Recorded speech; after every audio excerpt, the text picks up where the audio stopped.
Well, that was a pretty damn good main event, and we're getting G130. I can't fucking wait. It's only 40 days away or so. Not that I'm counting. Stop judging me for counting. Why are you still judging me for counting? I'm John Rittland with my review of New Japan Pro Wrestling's Summer Struggle 2020 Night 6 event.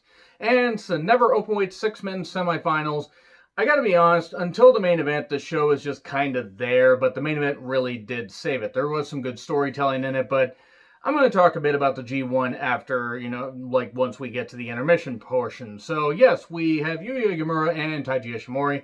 Well, Yuya was fired up. He hit some heavy chops and got in some good shots, and even got a nice bridging pin at one point, but would tap out to the yes lock, label lock. I prefer calling it the label lock. And, of course, Ishimori got the victory because, of course, he was going to. Yuya is going to do great after he goes on excursion and comes back. He's going to be fucking fabulous because he really has improved. Hits a hell of a goddamn drop kick. I just want to see what he's going to do, what gimmick he's going to come back with in a year or two or whenever they decide to send him on excursion. I'm not sure if they're going to send anybody on excursion just yet because of all the travel restrictions, but his future is very bright. So then we get Gabriel Kidd and Yota Tsuji versus Yujiro Takahashi and Gedo. Oh boy, well, cool. Pimp Juice, 1, 2, 3, pins Kidd. I don't really care about matches when Gedo's involved, and Yujiro is good, but I really don't care because I don't really buy him winning anything substantial. Kidd and Yota also have a very bright future. And then Gedo whips Yota Tsuji afterwards. And Makabe, Honma, and Nagata versus Taichi, Zack Sabre Jr., and Kanemaru. I never get tired of watching Zack Sabre Jr. wrestle. The guy makes it look so easy. I never tire, and I find it to be a joy to watch him wrestle. Not a joy for his opponents. Fucking hell, that shit's gotta hurt. You can tell he's safe, but you can tell that he will lay the stuff in when need be because he will make it look goddamn good. I'm so fucking happy that he did not sign with WWE a few years ago. Could you imagine? He's just doing so much better here and in other promotions as well. And Honma, look, I appreciate the effort and the passion he puts into wanting to wrestle, but no, he should not keep wrestling. And the Stretch Plum tapped him out. So now let's talk about the G1 Climax 30, schedule, which I'm very excited for. It's going to take place over basically about 30 days, I think 29, 30 days, which is good. They're taking some breaks and everything, and usually the G1 is a very long, exhausting tour and long, exhausting tournament. I'm not sure how many they're going to have in each block, if they're going to have 10, if they're going to have 12, what they're going to do. And here's my question about it, though, because it's 19 days, so it is a typical amount of days. But here's my question. If, say, travel restrictions are still preventing guys like, say, Will Ospreay, maybe not Zack Sabre Jr., but, Juice Robinson, Bad Luck Fale, Toa Hanare, Jay White, and a few others, David Finlay, anybody, Tamatonga, Tangaloa, whatever, and, it prevents Kenta from getting there. What are they going to do? Are they going to maybe make a deal with All Japan Pro Wrestling to bring in some of their guys? Noah? Are they going to bring in some guys from Dragon Gate? What are they going to do? Are they going to use some young lions in there? Because it's supposed to be the best of the best.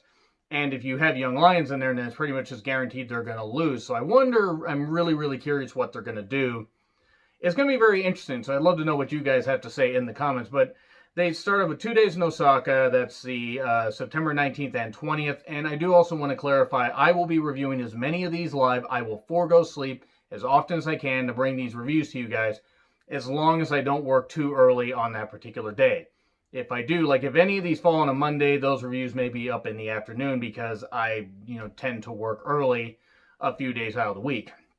And I'll update you guys, especially once they announce the participants and stuff like that, which I imagine they'll announce either right before the Jingu Stadium show or during a press conference right after. So then day 3 and 4 are in Hokkaido, and I'm sorry if I mispronounce any of these. Those take place on the 23rd and 24th of September. The 27th is in Hyogo. That's day 5, and then days 6 and 7 in Korakuen Hall, the 29th and 30th of September. And then October 1st kicks off hot in Nagata with, not UG, Nagata, that's Nagata with an I. And it's day 8. And then day 9 is on the 5th, that's Kagawa. And then days 10 and 11 are in Hiroshima. And that's the 6th and 7th of October. And then October 8th, Okayama, that's day 12. And then Osaka, that's on the 10th of October for day 13. Day 14 is in Aichi, or Aihi. I'm sorry if I mispronounced that. And then day 15 is in Shizuku. I'm sorry Fucking hell, I'm going to get shredded in the goddamn comments for screwing this up. Wait, Shizuoka. You know what? Shizuoka. I'm not even going to try to pronounce it. God damn it. Anyway, we get day 16 in Kogagawa. Or Kogagawa. God, Japanese people are just going to fucking kill me in the comments. I'm so sorry. And then the final 3 days, 17th, 18th, and 19th, are taking place in Ryogoku. And the 16th, 17th, and 18th of October. So that's great. I'm very fucking excited regardless, and I will be doing G1 Climax predictions when they announce the field. I'm just really fucking excited. And I really hope that some of these travel restrictions or whatever can be lifted and you know, they can get more talent in there. Because I'm very, very interested to see how they're going to pull this G1 off. And it's great that they're giving it to us. Like, New Japan is going the extra goddamn mile. They're being safe. The wrestlers are working hard. The staff's working incredibly hard. I'm really, really grateful that we're getting the G1 Climax 30 tournament. And I know some people are down in New Japan sometimes, and that's whatever. It's whatever you prefer. It's your business. But I am just so happy we're getting this. So let's get back to the matches. Tenzan, Kojima, and Taguchi versus Suzuki, El Desperado, and Doki. Hey, Doki took the pin in the match. I'm floored. Death, taxes, and Doki takes the pin in a multi-man match. Pretty much the 3 guarantees of life. And Suzuki and Kojima just with all the chops, like Kojima just laying in the chops and Suzuki just like, you know, shrugging him off. Because he's Suzuki, and I'm terrified of him. So I'm not going to say anything bad. Please, don't murder me. Kojima and El Desperado want to be in that KOPW King of Pro Wrestling tournament they're going to be doing. Are they going to start at Jingu Stadium, or are they going to be doing it on the 26th and 27th of this month before the Jingu Stadium show? I'm kind of interested to see what they're going to do.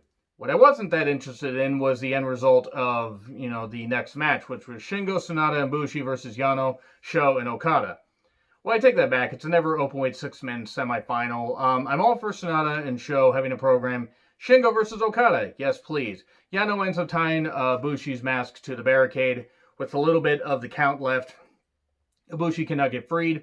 And then, so Yano gets a victory via countout. And Bushi's very upset because he wanted to get the never openweight 6-man championships. And that's fair. I mean, you know, he was kind of throwing almost a Christian-like tantrum, you know, back in 2002. But, you know, the Shingo's like, oh, it's okay. And Sonata doesn't give a shit. He's probably thinking about, like, you know, whatever the fuck else. Probably how he can't see a fucking thing in that mask. But really, this was almost more of an angle than a match. Even though I like the idea of a show, Sonata and Okada, Shingo, I like an idea, you know, the idea of those two feuds happening. And then Goto and Ishii and Yoshihashi versus Tanahashi, Ibushi, and Master Wato. I gotta say, one of my favorite matches, one of my favorite multi-man matches in New Japan this year. This was fucking terrific. Great near falls, great shit. Good storytelling.